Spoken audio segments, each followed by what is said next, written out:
பாயிண்டை பிடித்தார் எடப்பாடி. சட்டசபையிலே பரபரப்பு. நண்பர்களே, அதிமுக தொண்டர்களாக இருந்தீங்க அப்படின்னா மறக்காம நம்ம சேனலை சப்ஸ்கிரைப் பண்ணிட்டு இந்த வீடியோக்கு ஒரு லைக் பண்ணிருங்க.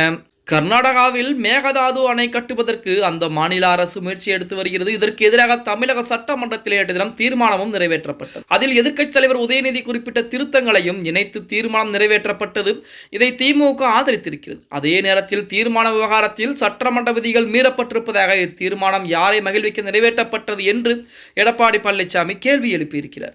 இதுகுறித்து அதிமுகவுடைய பொதுச்செயலர் எடப்பாடி பழனிசாமி தன்னுடைய எக்ஸல பக்கத்தில் விட்டுள்ள பதிவிலே தமிழ்நாடு சட்டமன்ற பேரவை நிகழ்ச்சி நாள் 19/6/2026 எண் 5 தெரிவிக்கப்பட்ட அரசின் தனி தீர்மானம் மூலம் கர்நாடக அரசின் மேகதாது அணை திட்டத்திற்கு தொழில்நுட்பம், சுற்றுச்சூழல் உட்பட எவ்வித அனுமதியும் அளிக்கக்கூடாது என மத்திய அரசை வலியுறுத்தும் தீர்மானத்தை நான் ஆதரித்து பேசினேன். எனக்கு அடுத்து உரையாற்றிய எதிர்க்கட்சி தலைவர் தன்னுடைய உரையிலே ஏற்கனவே திருத்தம் ஒன்று அளித்திருப்பதாகவும் அது பற்றிய கருத்தை தெரிவித்தார். உடனடியாக மாண்புமிகு முதலமைச்சர் அவர்கள் எதிர்க்கட்சி தலைவர் தெரிவித்த கருத்தை ஏற்றுக்கொள்வதாக தெரிவித்திருக்கிறார்.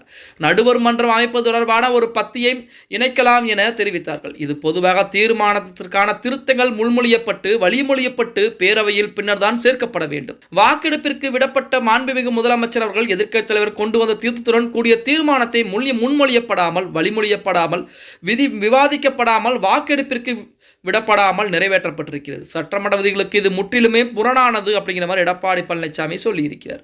அனைத்திந்திய அண்ணா திராவிட முன்னேற்ற கழகத்தின் சார்பிலே 19/6/2026 சட்டமன்ற நிகழ்ச்சி நிரலில் தெரிவிக்கப்பட்ட அரசின் தனி தீர்மானத்தை ஆதரித்தோம்.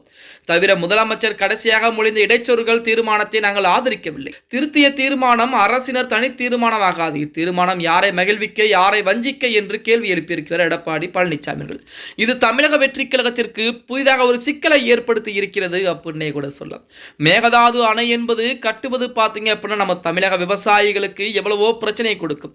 ஆல்ரெடி தமது காவிரி நீரிலே, காவிரி ஆற்றிலே பார்த்தீங்க அப்படின்னா தண்ணீர் என்பது நம்ம விவசாயிகளுக்கு தேவையான அளவு தண்ணீரை கர்நாடக அரசு திறந்து கொள்ள விட மாட்டேங்கிறது. இருந்த போதிலுமே இடையிலே அணை கட்ட ஆரம்பிக்கிறது. இந்த அணை கட்டினால் தமிழகத்திலே விளைச்சல் என்பது முற்றிலுமாக பாதிக்கப்படும் அப்படிங்கிற தகவல் நம்ம அனைவருக்கும் தெரியும்.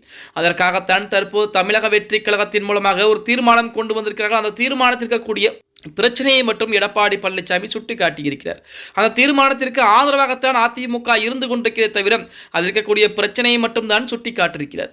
இப்ப கர்நாடகத்தை பொறுத்த வரைக்கும் ஆட்சி யாருடையது? காங்கிரஸ் கட்சியுடைய ஆட்சி. தமிழக வெற்றி கழகத்துடைய கூட்டணியிலே யார் இருக்கிறார்கள்? காங்கிரஸ் கட்சி இருக்கிறார்கள். அப்ப காங்கிரஸ் கட்சியின் மூலமாக பேசி அங்கு மேகதாது அணை கட்டுவதற்கு பதிலாக மற்றொரு திட்டத்தை செயல்படுத்தலாம். தமிழகத்திற்கு காவிரி நீர் எவ்வளவு தேவையோ அவ்வளவு தண்ணீரை திறந்து விடுவதற்கு காங்கிரசின் மூலமாக பேச்சுவார்த்தை நடத்துவதற்கு தமிழக வெற்றி கழகம் முன் வருமா அப்படிங்கிறத பொறுத்து தான் பார்க்க வேண்டும். கடந்த 5 ஆண்டுகளிலே திமுகவுடன் காங்கிரஸ் இருந்தது. அந்த நேரத்திலே திமுக நினைத்திருந்தால் இந்த பிரச்சனையை முடித்து வைத்திருக்கலாம். ஆனால் இப்பொழுது மறுபடியும் விசூரம் எடுத்துக்கொண்டிருக்கிறது. பொறுத்து பார்க்கலாம். ஓகே கைஸ், வீடியோ பிடிச்சிருந்தா மறக்காம லைக் பண்ணுங்க. அப்படி நம்ம போடக்கூடிய வீடியோ பற்றின கருத்துக்களை கீழே மறக்காம கமெண்ட் பாக்ஸ்ல பதிவு நண்பா.